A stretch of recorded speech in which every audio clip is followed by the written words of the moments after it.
Our scripture today comes from John chapter 4, verses 5 through 30, and I'm reading from the Message translation. Jesus came to Sychar, a Samaritan village that bordered the field Jacob had given his son Joseph. Jacob's well was still there. Jesus, worn out by the trip, sat down at the well. It was noon. A woman, a Samaritan, came to draw water. Jesus said, "Would you give me a drink of water?" His disciples had gone into the village to buy food for lunch. The Samaritan woman, taken aback, asked, "How come you, a Jew, are asking me, a Samaritan woman, for a drink?" Jews in those days wouldn't be caught dead talking to Samaritans. Jesus answered, "If you knew the generosity of God and who I am, you would be asking me for a drink, and I would give you fresh, living water." The woman said, "Sir, you don't even have a bucket to draw with, and this well is deep. So how are you going to get this living water? Are you a better man than our ancestor Jacob, who dug this well and drank from it, he and his sons and livestock, and passed it down to us?" Jesus said, "Everyone who drinks this water will get thirsty again and again. Anyone who drinks the water I give will never thirst, not ever. The water I give will be an artesian spring within, gushing fountains of endless life." The woman said, "Sir, give me this water so I won't ever get thirsty, won't ever have to come to this well again." He said, "Go call your husband and then come back." "I have no husband," she said. "That's nicely put, 'I have no husband.' You've had 5 husbands, and the man you're living with now isn't even your husband. You spoke the truth there, sure enough." "Oh, so you're a prophet. Well, tell me this. Our ancestors worshipped God at this mountain, but you Jews insist that Jerusalem is the only place for worship, right? Believe me, woman, the time is coming when you Samaritans will worship the Father neither here at this mountain nor there in Jerusalem. You worship guessing in the dark. We Jews worship in the clear light of day. God's way of salvation is made available through the Jews. But the time is coming. It has, in fact, come when what you're called will not matter, and where you go to worship will not matter. It's who you are and the way you live that count before God. Your worship must engage your spirit in the pursuit of truth. That's the kind of people the Father is looking out for, those who are simply and honestly themselves before him in worship. God is sheer being itself, spirit. Those who worship him must do it out of their very being, their spirits, their true selves in adoration. The woman said, "I don't know about that. I do know that the Messiah is coming. When he arrives, we'll get the whole story." "I am he," said Jesus. "You don't have to wait any longer or look any further." Just then the disciples came back. They were shocked. They couldn't believe he was talking with that kind of woman. No one said what they were all thinking, but their faces showed it. The woman took the hint and left. In her confusion, she left her water pot. Back in the village, she told the people, "Come see a man who knew all about the things I did, who knows me inside and out. Do you think this could be the Messiah?" And they went out to see for themselves. This is the word of God. For the people of God, thanks be to God. I do love the words of that song. I want to see the love all around you. Can you imagine that? You know, what if you could see the love all around people? What would that be like? So Tom and I actually, last year we went to a concert, and they gave you these glasses that you wore for part of the concert, and you can see on the screen there, when you look through them, they would create these like heart glows everywhere. It's like the whole arena was filled with these really cool heart glows. And in fact, it even says on the inside, "Look with love on the inside of the glasses. I was like, that's so cool. I wonder what that would look like. What if we could walk around the world with these kind of glasses and looking around at people with these like heart glows? Can you imagine that? Is that weird? Is that weird? If you need some help visualizing it, I did put something up there for you guys. This, and I do have to say, this is my chance to get back at David, because he's always putting pictures of everybody else up there. I was like, I got you this time. I got you.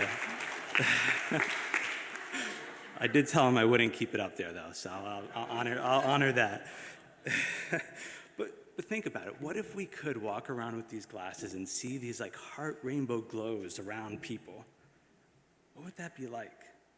I wonder if Jesus did that. Like, what is that way Jesus looked at people when he walked around? Did he kind of just see this kind of glow around people, this like, just something around them, the love around them? Did he see that?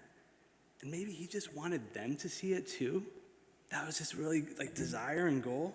Did Jesus just envision people surrounded by love, that it would bring out this light and life within them? Is that how Jesus saw the Samaritan woman at the well that Liz read for us? Is that how he looked at her? You know, in this story, we see, Jesus, he comes up to this well. He's been on this long journey. He's tired. He's thirsty. And this Samaritan woman comes to him at the well. Now, you may have remembered, because Pastor Linda's talked about this previously, that the Samaritan and Jews, they just don't get along, right? The Jews do not like the Samaritans at all. They see them as kind of unclean or, disgraced people. Just they don't want anything to do with them. I'm sure the Samaritans probably felt similarly in the same way. So here was Jesus, a Jew, asking this Samaritan woman to give him some water. Now, this woman knew the dynamics that were going on here, right? So she was maybe kind of taken back by this question, like this request. But this eventually leads them to having this dialogue together. The two of them having just this deep dialogue, talking about different things, including, how God is the living water, the source of life kind of within us, that we can just kind of indulge in this life-giving water.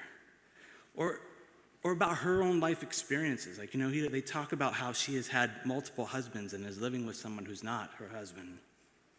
Talk about worshiping God and what that really means. And Jesus kind of shakes things up a little bit and says, hey, it's not about the building, the place that you're in. It's about you being your authentic self, right? And then finally in this dialogue, this conversation, Jesus reveals, hey, I'm the Messiah, that one that you've been waiting for. And it's like in that moment, all of a sudden, the woman, she put on her own little heart glow glasses and she saw Jesus. She eventually goes to the town, tells the townspeople, they come out and they actually say to her, and later on in the passage that we actually didn't read, they say to her, hey, we actually believe what you're saying, but not only that, we're experiencing it too.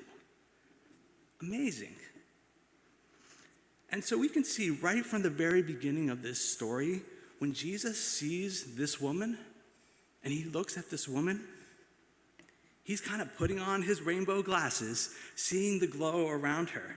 And even before saying a word, he looked past their ethnic differences, the Jewish and Samaritan barriers, all of that, to see her and to engage in a conversation with her.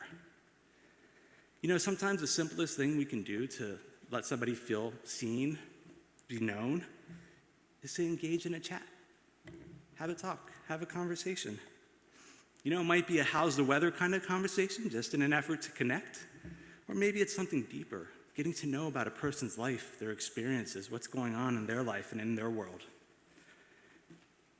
Henry Nouwen, in his book, Out of Solitude, he has this quote that I'd like to read for you guys. It says, when we honestly ask ourselves which person in our lives mean the most to us, we often find that it is those who, instead of giving advice, solutions, or cures, have chosen rather to share our pain and touch our wounds with a tender hand.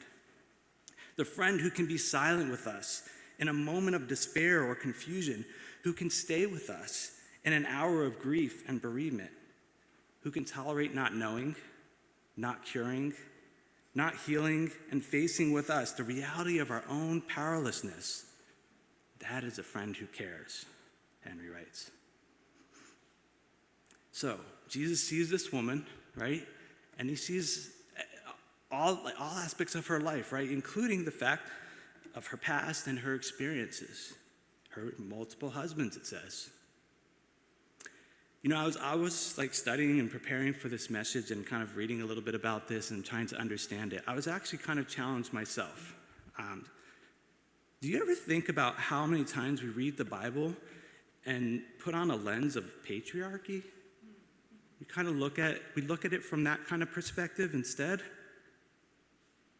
Growing up, I heard this passage. It was talked about, and the woman in the story was always portrayed kind of in this like adulterous, filthy, despised, sinful woman that Jesus was coming to offer salvation for her, right? Why do we often read it that way? Why do we make the woman the culprit and the villain in this story? Do we ever think about maybe because she lived in this patriarchal society where men essentially owned women as a piece of property, maybe it left her the victim of those societal demands and norms and behaviors?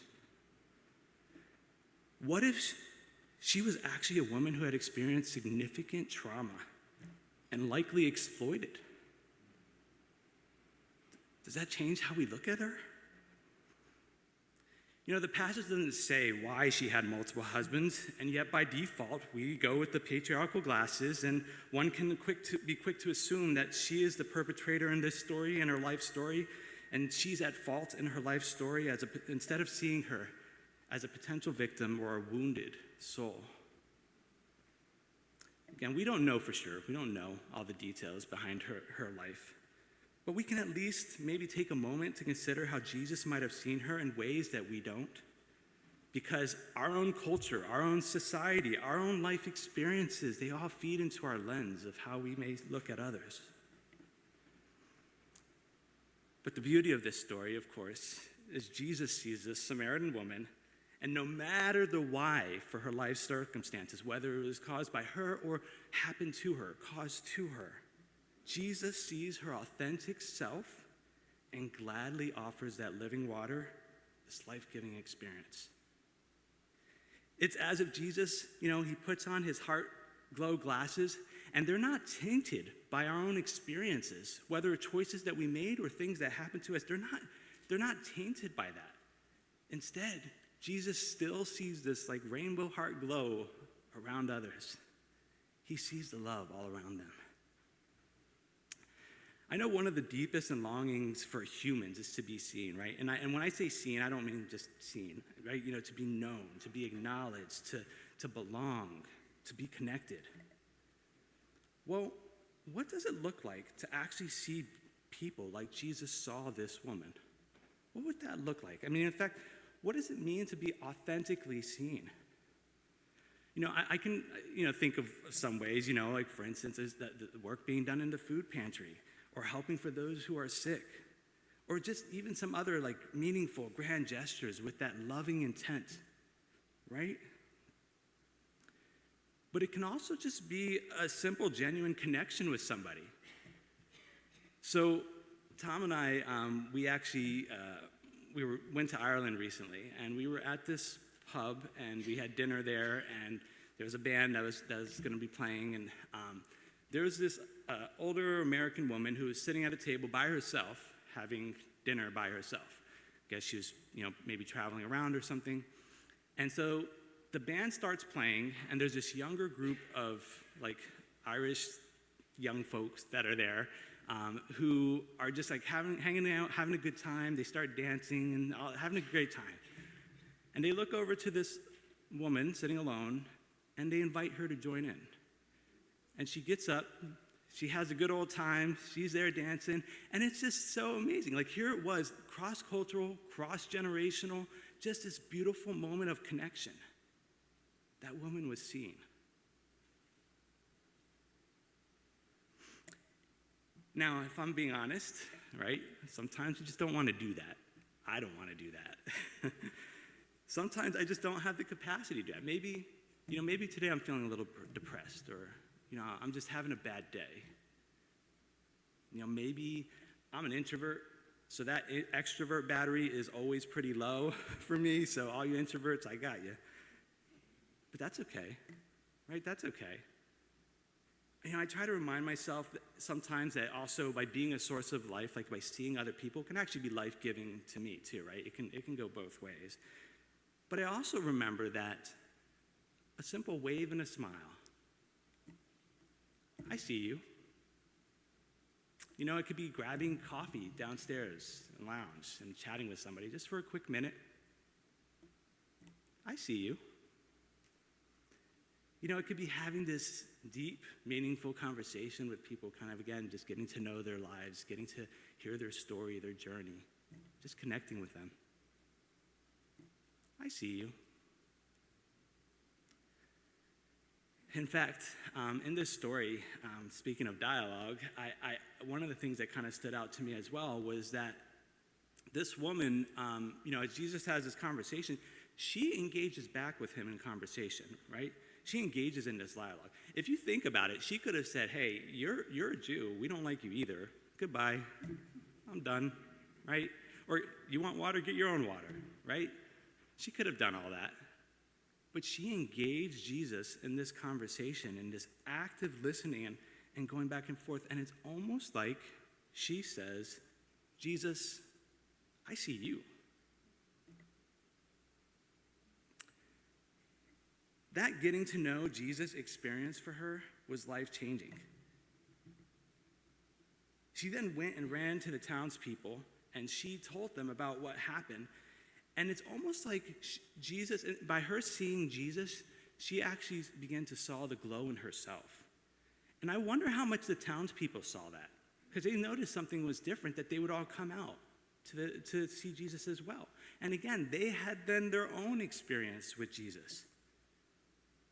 So as much as, it's great, we put on the glasses just like Jesus put on our glasses and look at the world and see those glowing hearts. But maybe there's also something about looking at Jesus with those same lenses. She was changed from this encounter. And again, maybe seeing Jesus helped her to see her own worth.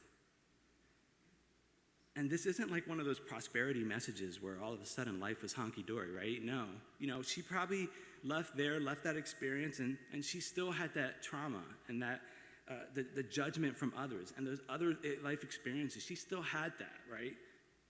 But she saw Jesus in a way that empowered her to be a glowing rainbow heart for other people. And that was beautiful. So I want to end with one last quick story that I'm going to share. This person doesn't even know it. There's somebody in the room. This person doesn't even know that I know this happened, and I hope we're good with sharing it, because I'm going to share it anyways.